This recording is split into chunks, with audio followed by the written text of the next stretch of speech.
look like reptilians. They look like human form with a reptilian head and hands and feet holding a human baby. That was the god and goddess of Sumer. Now, reptilians have copper-based blood. What do humans have? Iron-based blood. What color is iron when it oxidizes? Red or brownish red. What color is copper when it oxidizes? Green and blue, blue-green.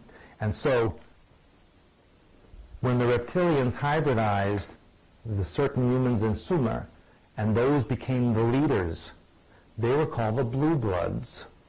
Because the blue bloods had copper-based blood, and when they oxidized or bled, it looked blue-green.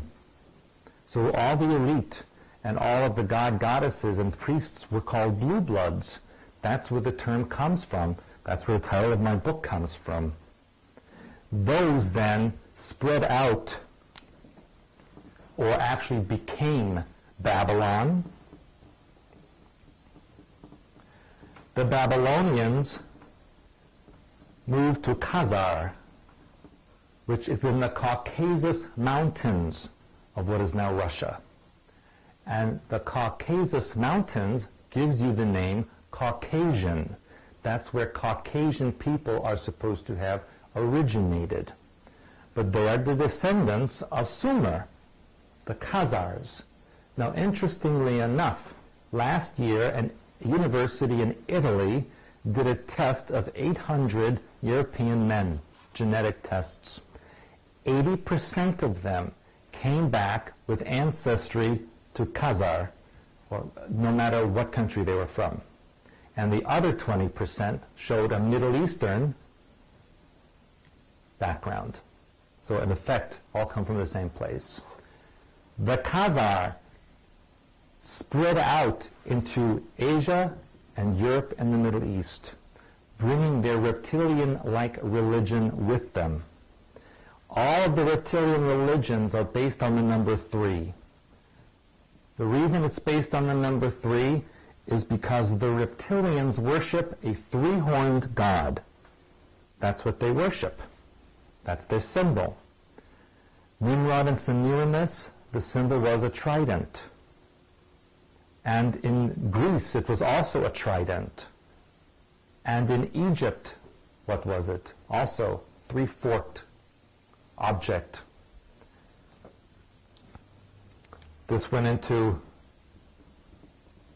Egypt, Greece, and even to ancient Israel. How long ago was that? Because Israel is just 5,000 years. This was about 7,000 years ago when it started to spread out.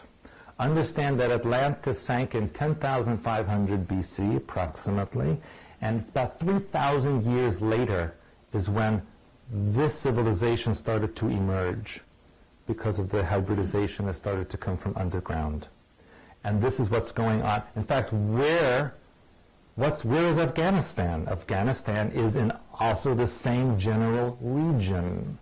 And what do they tell you about Afghanistan? There are cave systems and tunnel systems, deep and spread out all over the place. That's part of the original tunnel systems that I told you about that lead into the inner earth.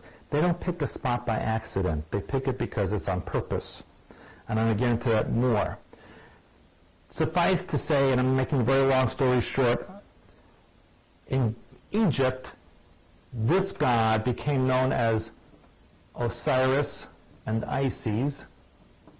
In Greece, it became Apollo and Athena. And in ancient Israel, yes, it became Jesus and Mary. That was the goddess. All based on the number 3, whether it's a cross or a trinity or a trident or a triangle, whatever was used always had number 3 associated with it. And we're seeing that more and more in modern times. In fact, when your president, which I'm sure you all voted for him, when he took office after that fake election, what did he give everybody as a little symbol when he took office, a little three-horned god.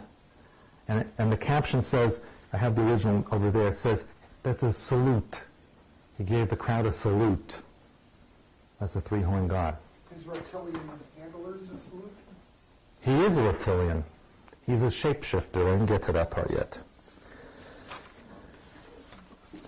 And, there's other thing here I want to show you.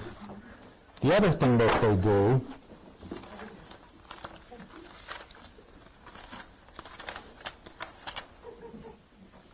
here it is. I don't know if you can see it very clearly, but Clinton did this also in his inauguration. It's called the Devil's Salute. They go like this. This is the horns of the devil. This is the face of the devil. And they go like that.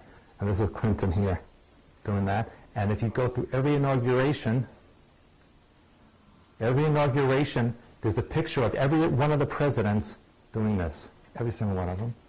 And in fact, Prince William, was it? When he was in South America, and he was showing how humble he was on somebody's yacht, I think, scrubbing a toilet bowl. And CNN came, and they said, you have any you want to say hello to Grandma, Queen? And he said, oh, yes. And he goes like this to the camera. So, even, it goes through all the Illuminati. And in fact, all of these were genetically re-engineered for specific purposes, and that's a very complicated subject that we won't have time to get into today, but I do talk about it somewhat in the new book. You should also be aware that the name Jesus is not the original name. That came centuries later.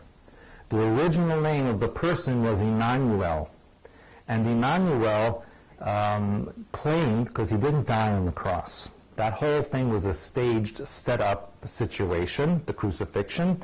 And in fact, in 1963, there was a Palestinian professor who, in Jerusalem, uncovered by a church resin-encased cylinders, and when he opened them up, they had parchment that hadn't been opened in over 2,000 years. And it was written in Aramaic. And he translated those parchments, and apparently had been written by a man who claimed to be the son of Emmanuel.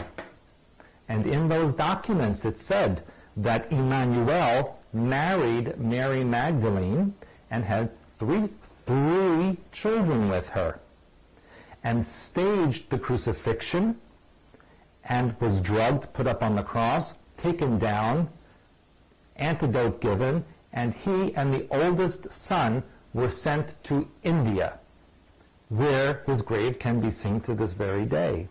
If you go to India, to the province of Kashmir, to the city of Srinagar, you will see in the cemetery a grave that says, in that local language, here is the grave of Emmanuel of Israel. And next to the grave is his mother, Mary, or actually her name was Miriam, not Mary. And so on its tombstone it said he lived to be 117. And I think Mary was 90-something when she passed away. I don't remember that part. And interestingly enough, Kashmir province to this very day, you read about it every day in the newspaper, it's on CNN, battle between India and Pakistan. Who controls it? Battle all the time.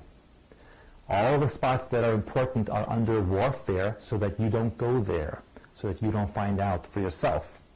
But should you be able to get to Kashmir, I did manage to get to Kashmir in 1999, but the second I got there, India attacked Pakistan rebels and killed quite a number. I talk about it in the book. So no exploration possible.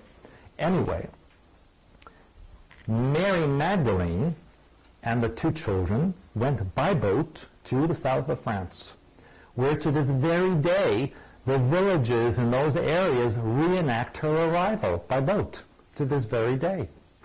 And she took up residence in the south of France in a cave system, and then her descendants multiplied, mixed with the people there. And what is not taught in American history, but is taught in European, especially French history, is that for a number of centuries, The southern part of France was